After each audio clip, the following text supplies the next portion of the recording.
देहू रोडवर झालेला एक अपघात सगळ्या गावाला चटका लावून गेला। देहू रोड मधले माणिक छाजेड आणि नाझीर शेख हे दोघंही जिवलग मित्र।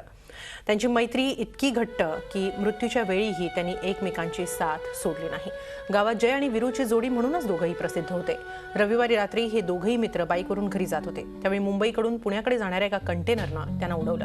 हा अपघात इतका भीषण होता की बाईक 300 मीटर फरफटत गेली आणि हे दोघे जिवलग मित्र जागीच ठार झाले। मृत्यूला कवटाळत असतानाही या दोघा मित्रांचे हात घट्ट पकडलेले होते।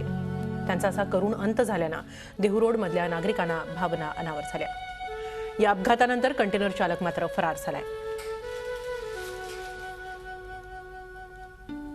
दोघंही या देहू रोड परिसर नव्हे तर संपूर्ण महाराष्ट्रामध्ये त्यांनी जय भीमचा नारा लावून हा पूर्वीचा जो पॅन्थरचा चित्ता होता तो आज रिपब्लिकन पार्टीतून गेलेला आहे। दोस्ती अशी आमच्या पक्षाच्या स्मरणात राहील। अत्यंत चांगल्या प्रकारची दोघांची मैत्री, दो हंसों की जोडी अशा प्रकारची त्यांची मैत्री होती आणि त्यांच्या जाण्याने फार मोठं प्रचंड दुःख मलाच नव्हे माझ्या कुटुंबाला, तमाम देवरोड पंचक्रोशीतल्या तमाम जनतेला झालेलं आहे।